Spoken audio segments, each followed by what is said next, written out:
الحمد لله رب العالمين والصلاة والسلام على سيد المرسلين أما بعد فأعوذ بالله من الشيطان الرجيم بسم الله الرحمن الرحيم وأقيموا الصلاة وآتوا الزكاة واركعوا مع الراكعين آمنت بالله صدق الله العظيم وصدق رسوله النبي الكريم ونحن على ذلك لمن الشاهدين والشاكرين والحمد لله رب العالمين. قال الله تبارك وتعالى في شان وعظمة حبيبه الكريم إن الله وملائكته يصلون على النبي يا أيها الذين آمنوا صلوا عليه وسلموا تسليما. اللهم صل وسلم وبارك على سيدنا ومولانا محمد صلى الله عليه وسلم. قرة عين بك يا رسول الله، طب القلوب ودوائها وعافية الأبدان وشفائها ونور الأبصار وضيائها وآله وصحبه دائما أبدا. مختصراً خطبہ مسنونہ کے بعد معزز محترم سامعین اکرام السلام علیکم ورحمۃ اللہ وبرکاتہ.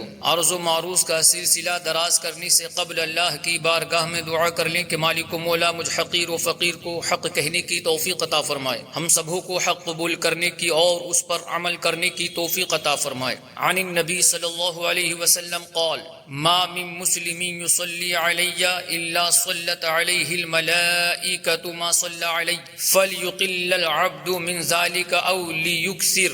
فرمان آخری نبی رسول ہاشمی صلی اللہ علیہ وآلہ وسلم ہے، مسلمان جب تک مجھ پر درود شریف پڑھتا رہتا ہے فرشتے اس پر رحمتیں بھیجتے رہتے ہیں. اب بندے کی مرضی ہے کم پڑھے یا زیادہ. زبان و قلب کی عظمت درود پاک سے ہے، ہر ایک غم میں حفاظت درود پاک سے ہے. ازل کے دن سے میرے مصطفیٰ کے چرچے ہیں، تمام دہر پہ رحمت درود پاک سے ہے. تو ایک مرتبہ درود شریف کا نذرانہ بانداز غلامانہ پوری ایمانداری کے ساتھ پیش کریں. پڑھے اللہم صلی علی سیدنا و مولانا محمد صلی اللہ علیہ وسلم عدد ما فی علم اللہ صلاة دائمتا بدوام ملک اللہ. اللہ تبارک و تعالی نے ارشاد فرمایا وَأَقِيمُوا الصَّلَاةَ وَآتُوا الزَّكَاةَ وَارْكَعُوا مَعَ الرَّاكِعِينَ. اور نماز قائم رکھو اور زکوٰۃ ادا کرو اور رکوع کرنے والوں کے ساتھ رکوع کرو.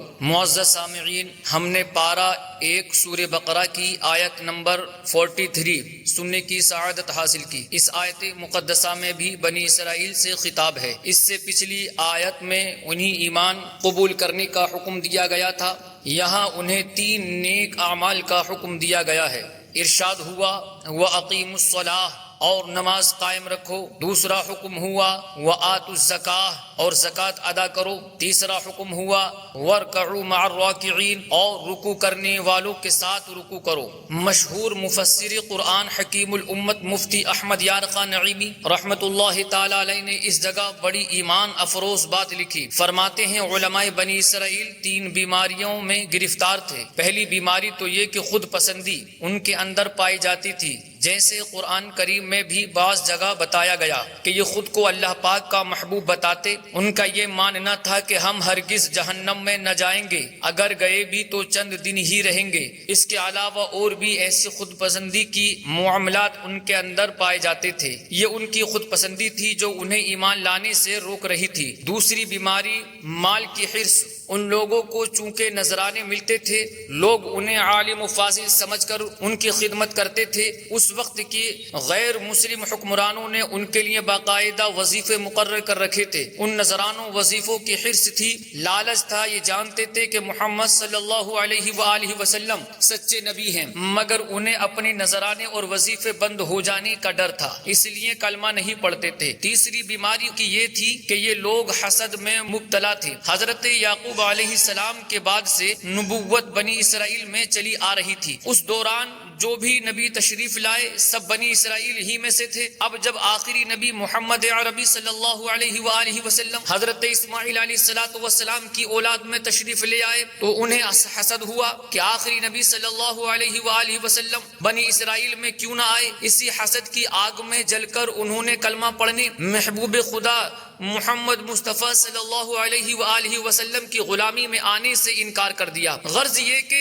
یہ 3 باطنی بیماریاں تھیں جو بنی اسرائیل کو کلمہ پڑھنے اور اسلام قبول کرنے سے روک رہی تھی. چنانچہ ان کی ان 3 بیماریوں کے لیے 3 علاج تجویز کیے گئے. ارشاد ہوا وَأَقِيمُوا الصَّلَاةَ اور نماز قائم کرو، اس کی برکت سے تمہیں خود پسندی سے نجات مل جائے گی۔ یعنی جب تم سچے دل سے رب کریم کے حضور سر جھکاؤ گے، سر سجدے میں رکھ کر سبحان ربی الاعلی کہو گے، تو اس کی برکت سے تمہارا غرور ٹوٹ جائے گا، دل میں عاجزی آئے گی اور تمہیں خود پسندی کی آفت سے نجات مل جائے گی۔ وآتوا الزکاۃ، اور زکوٰۃ ادا کرو، اس کی برکت سے کیا ملے گا؟ اس کی برکت سے مال کی محبت دل سے نکل جائے گی۔ وارکعوا مع الراکعین، اور رکوع کرنے والوں کے ساتھ رکوع کرو، یعنی با جماعت نماز پڑھو۔ جب تم مسجد میں حاضر ہو کر دوسرے مسلمانوں کے ساتھ مل کر صف میں کھڑے ہوگے، جب دیکھو گے کہ ایک ہی صف میں کھڑے ہو گئے محمود و ایاز، نہ کوئی بندہ رہا نہ کوئی بندہ نواز، یعنی کوئی امیر ہے یا غریب، کوئی سیٹ ہے یا نوکر، کوئی حکمران ہے یا عام رعایا میں سے اس کا شمار ہے، کوئی وقت کا غوث ہے یا عام گنہگار بندہ ہے، جب رب رحمان کے حضور حاضر ہو گئے تو سب ایک ہی صف میں کھڑے ہیں۔ کسی کے لیے علیحدہ امتیازی مسند تیار نہیں کی گئی کہ فلاں حضرت اس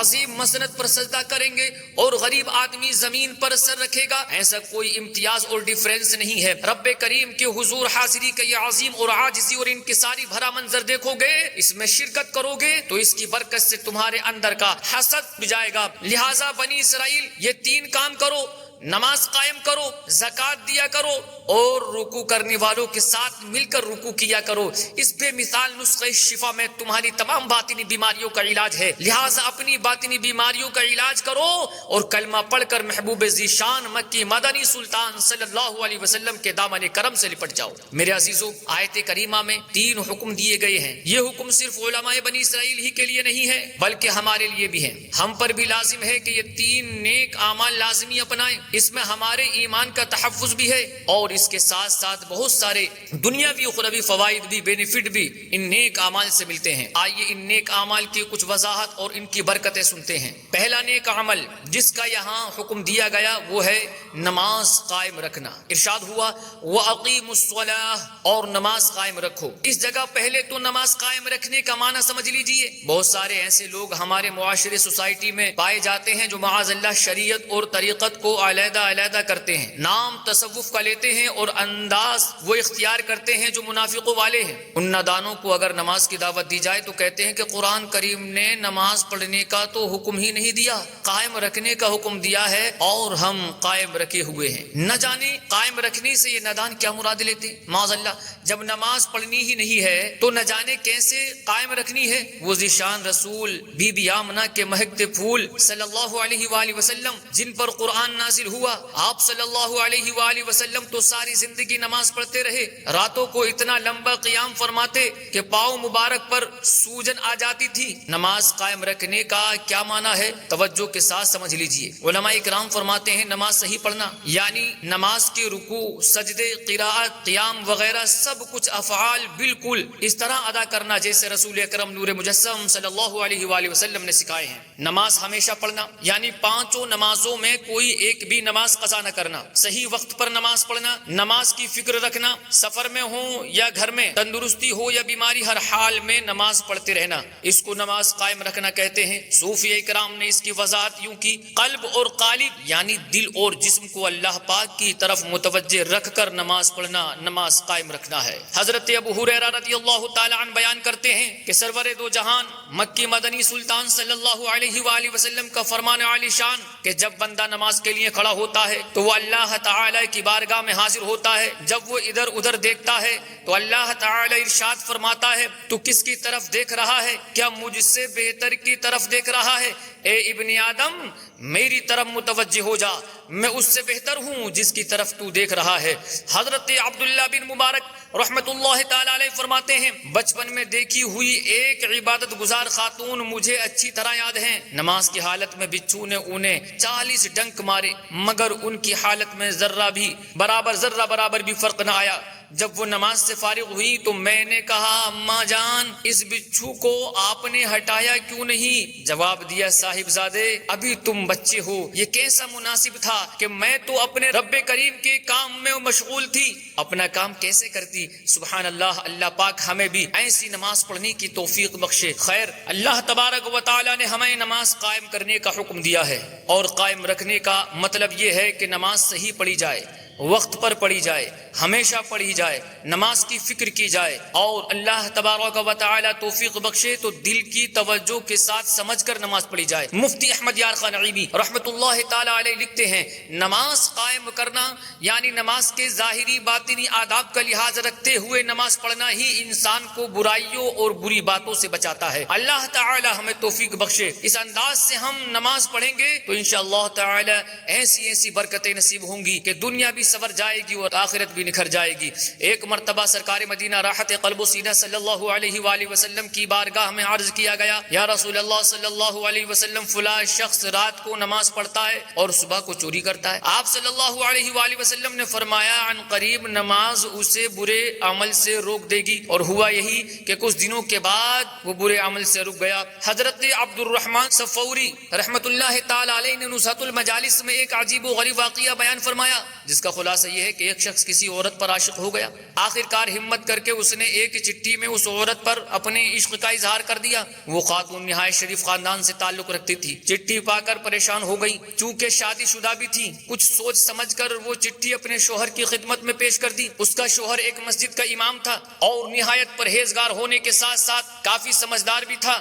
اسے اپنی زوجہ پر پورا بھروسہ اور اعتماد تھا، لہٰذا اس چٹھی کے جواب میں اپنی زوجہ ہی کی معرفت اس نے یہ جواب دلوایا کہ فلاں مسجد میں فلاں امام کے پیچھے بلا ناغہ 40 دن 5 نمازیں بجماعت ادا کرو، پھر آگے دیکھا جائے گا۔ اس عاشق نے اپنی پابندی سے نمازیں بجماعت شروع کر دی۔ جو دن گزرتے گئے نماز کی برکتیں اس پر ظاہر ہوتی چلی گئی۔ جب 40 دن گزر گئے تو اس کے دل کی دنیا ہی بدل چکی تھی، چنانچہ اس نے یہ پیغام بھیج دیا کہ محترمہ، نماز کی برکت سے میری آنکھیں کھل گئی ہیں۔ میں معاذ اللہ حرام کاری کے خواب دیکھتا تھا، لیکن اللہ کریم کا کروڑ شکر کہ اس نے مجھے تیری محبت سے چھٹکارا عنایت فرما دیا۔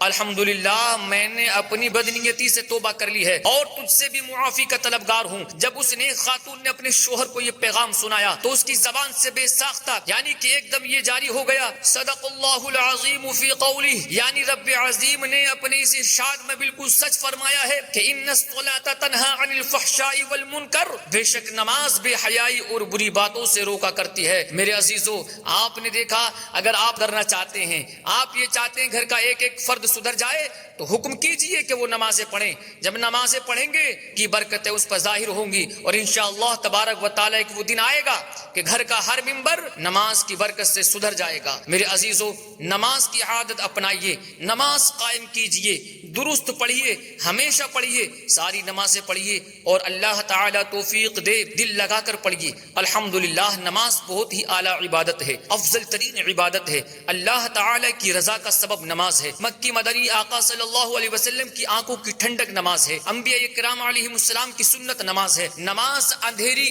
قبر کا چراغ ہے، نماز عذاب قبر سے بچاتی ہے، نماز قیامت میں سایہ ہے، نماز پل صراط کے لیے آسانی ہے، نماز نور ہے، نماز جنت کی چابی ہے، نماز جہنم کے عذاب سے بچاتی ہے، نماز سے راحت اترتی ہے۔ اللہ تعالی بروز محشر نمازی سے راضی ہوگا۔ نماز دین کا ستون ہے، نماز سے گناہ معاف ہوتے ہیں، نماز دعاؤں کی قبولیت کا سبب ہے، نماز بیماریوں سے بچاتی ہے، نماز سے بدن کو سکون ملتا ہے، نماز سے روزی میں برکت ہوتی ہے، نماز بے حیائی اور برے کاموں سے بچاتی ہے، نماز شیطان کو ناپسندیدہ ہے، نماز قبر کے اندھیرے میں تنہائی کی ساتھی ہے، نماز نیکیوں کے پلڑے کو وزنی بنا دیتی ہے، نماز مومن کی معراج ہے، نماز کو وقت پر ادا کرنا تمام اعمال سے افضل ہے۔ نمازی کے لیے سب سے بڑی نعمت یہ ہے کہ اسے بروز قیامت اللہ پاک کا دیدار ہوگا۔ سبحان اللہ میرے عزیزو، اس لیے نمازوں کو پابندی کے ساتھ ادا کیجئے، ان کے وقتوں پر پڑھا کیجئے۔ اس آیت کریمہ میں نماز سے متعلق ایک اور حکم دیا گیا، وَارْكَعُوا مَعَ الرَّاكِعِينَ، اور رکوع کرنے والوں کے ساتھ رکوع کرو۔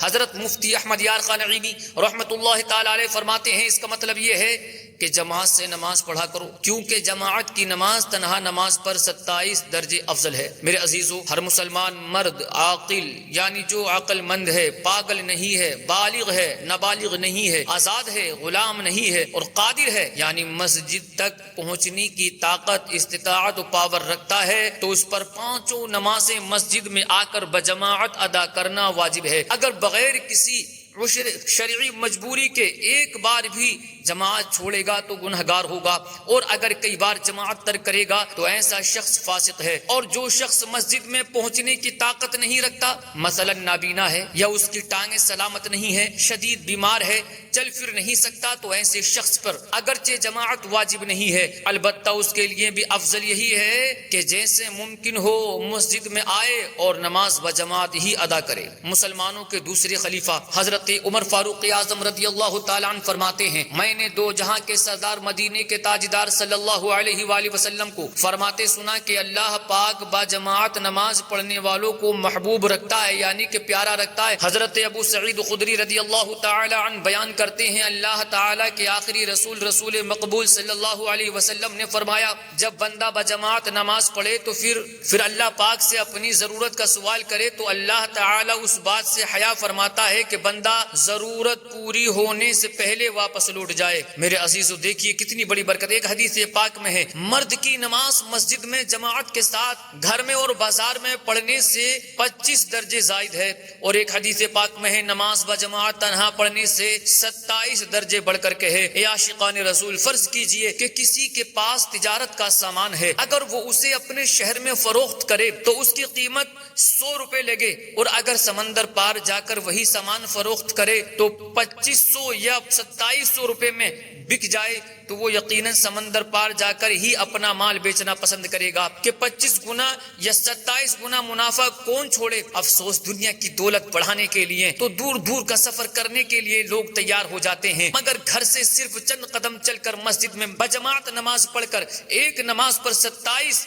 نمازوں کا ثواب کمانے میں بعض لوگ سستی اور کاہلی کر جاتے ہیں اور گھروں ہی میں نماز ادا کر لیتے ہیں۔ میرے عزیزو، اس لیے وقت پر نماز ادا کیجئے۔ حضرت محمد بن سماعہ رحمت اللہ تعالی علیہ، امام اعظم ابو حنیفہ رحمت اللہ تعالی علیہ کے شاگردوں کے شاگرد ہیں۔ آپ نے 103 سال عمر پائی، آپ روزانہ 200 رکعت نماز نفل پڑھا کرتے تھے۔ آپ کے نماز بجماعت کے جذبے کا یہ عالم تھا کہ فرماتے ہیں، مسلسل 40 سال تک میری ایک مرتبہ کے علاوہ کبھی تکبیر اولا فوت نہیں ہوئی۔ جس دن میری والدہ کا انتقال ہوا اس دن ایک وقت کی جماعت چھوٹ گئی، تو میں نے اس خیال سے کہ جماعت کی نماز کا 25 گنا ثواب ملتا ہے، وہی نماز میں نے اکیلے میں تنہائی میں 25 مرتبہ پڑھی۔ پھر مجھے کچھ اونگ آ گئی تو کسی نے خواب میں آ کر کہا، 25 نمازیں تو تم نے پڑھ لی، مگر فرشتوں کی آمین کا کیا کرو گے؟ اللہ اکبر۔ میرے عزیزو، اللہ پاک کے نیک بندوں کے جماعت کے جذبے کا کیا کہنا، سبحان اللہ، کہ ایک نماز کی جماعت فوت ہو جانے پر حضرت محمد بن سماعہ رحمت اللہ تعالی علیہ نے وہ نماز 25 بار پڑھی۔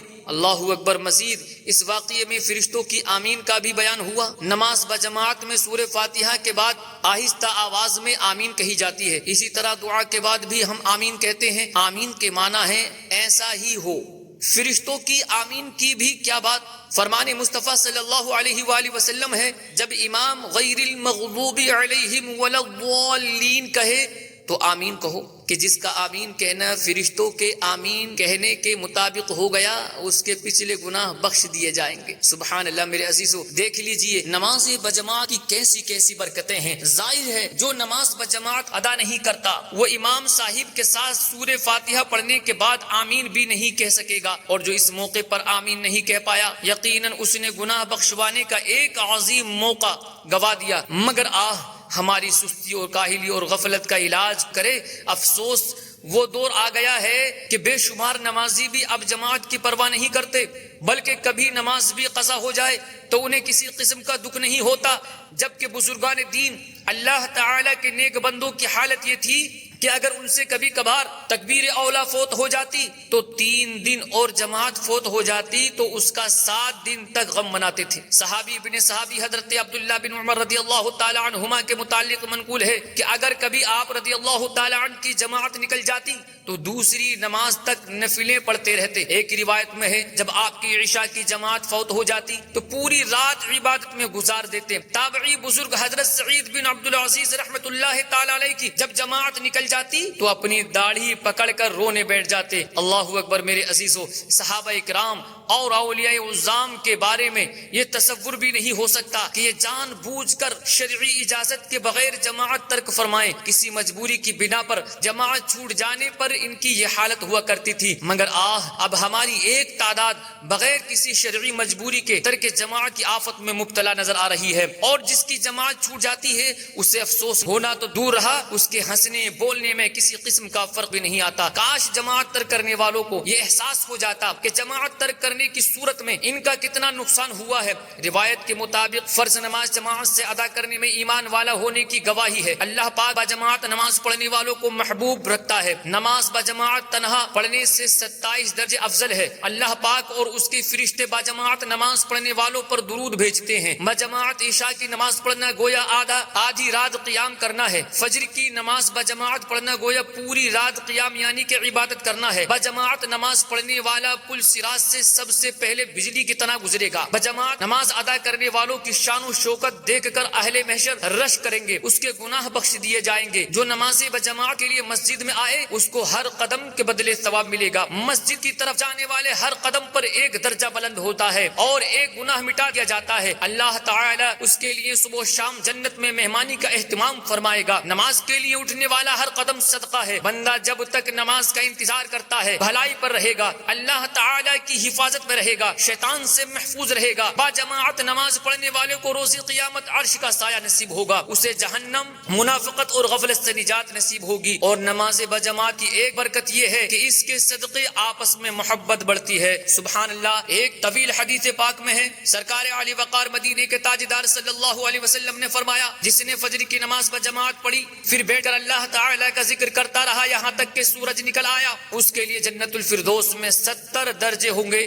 ہر دو درجوں کے درمیان اتنا فاصلہ ہوگا جتنا ایک سدھایا ہوا، ٹرینڈ کیا ہوا تیز رفتار عمدہ نسل کا گھوڑا 70 سال میں طے کرتا ہے۔ اور جس نے ظہر کی نماز بجماعت پڑھی اس کے لیے جنت عدن میں 50 درجے ہوں گے۔ ہر دو درجوں کے درمیان اتنا فاصلہ ہوگا جتنا ایک سدھایا ہوا، ٹرینڈ کیا ہوا تیز رفتار عمدہ نسل کا گھوڑا 50 سال میں طے کرتا ہے۔ اور جس نے عصر کی نماز بجماعت پڑھی اس کے لیے اولاد اسماعیل میں سے ایسے 8 غلام آزاد کرنے کا ثواب ہوگا کہ جو کعبہ شریف کی دیکھ بھال کرنے والے ہوں۔ اور جس نے مغرب کی نماز بجماعت پڑھی اس کے لیے مقبول حج اور مقبول عمرے کا ثواب ہوگا۔ اور جس نے عشاء کی نماز بجماعت پڑھی اس کے لیے لیل قدر میں قیام یعنی کہ عبادت کرنے کے برابر ثواب ہوگا۔ سبحان اللہ میرے عزیزو، اس لیے نماز کو بجماعت ادا کیجئے تاکہ ہمارے ہاتھوں سے یہ ثواب نہ جانے پائے اور ہم اس ثواب سے محروم نہ رہ پائیں۔ نماز بجماعت ادا کریں گے یہ ساری فضیلتیں، ساری برکتیں ہمیں نصیب ہوں گی میرے عزیزو۔ آیت کریمہ میں تیسرا حکم دیا گیا وآتوا الزکاۃ، اور زکوٰۃ ادا کرو۔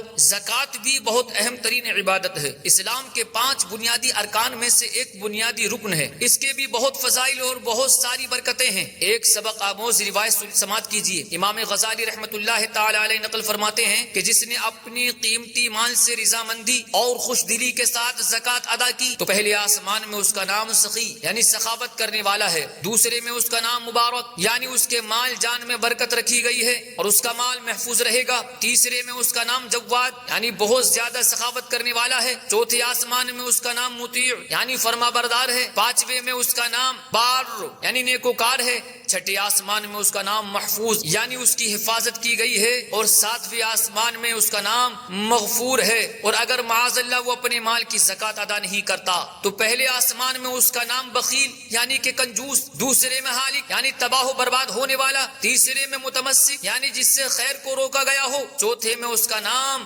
ممقوت یعنی سخت ناپسندیدہ شخص، پانچویں میں عاصی یعنی کہ گناہگار، چھٹے آسمان میں اس کا نام غیر محفوظ یعنی غیر محفوظ جس کی حفاظت نہ کی جائے یہ اس کا نام ہوگا، اور ساتویں آسمان میں اس کا نام مردود یعنی وہ شخص جس کی نمازیں اور روزے اور فرائض و واجبات مردود ہیں، رد کیے ہوئے ہیں۔ اللہ اکبر میرے عزیزو، یہ زکوٰۃ نہ دینے والوں کے معاملات ہوتے ہیں، اس لیے زکوٰۃ اگر فرض ہو تو وقت پر زکوٰۃ ادا کیجیے۔ بیان کا خلاصہ کچھ یہ ہے کہ علماء بنی اسرائیل پیارے آقا کریم صلی اللہ علیہ وسلم کو سچا جانتے بھی تھے اور مانتے بھی تھے، اس کے باوجود کلمہ پڑھ کر دائرہ اسلام میں داخل نہیں ہوتے تھے۔ اس کا سبب ان کی 3 باطنی بیماریاں تھیں، نمبر 1 خود پسندی، نمبر 2 مال کی حرص اور لالچ پن اور حسد، نمبر 3 حسد۔ ان 3 بیماریوں کے 3 علاج تجویز کیے گئے ارشاد ہوا وَأَقِيمُوا الصَّلَاةَ وَآتُوا الزَّكَاةَ وَارْكَعُوا مَعَ الرَّاكِعِينَ، اور نماز قائم رکھو اور زکوٰۃ ادا کرو اور رکوع کرنے والوں کے ساتھ رکوع کرو۔ یہ باطنی بیماریوں کے 3 علاج ہیں،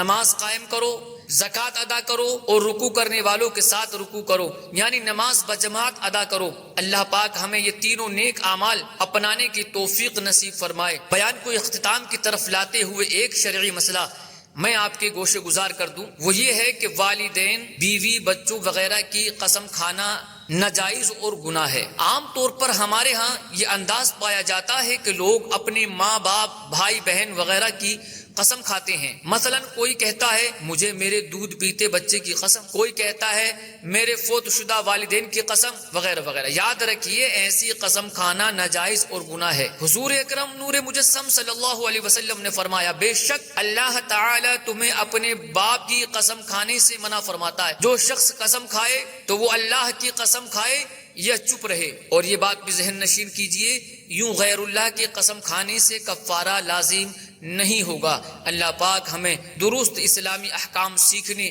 اور ان پر عمل کرنے کی توفیق نصیب فرمائے۔ آمین بجاہ خاتم النبیین صلی اللہ علیہ وآلہ وسلم۔ وآخر دعوانا الحمد للہ رب العالمین۔ السلام علیکم ورحمۃ اللہ وبرکاتہ۔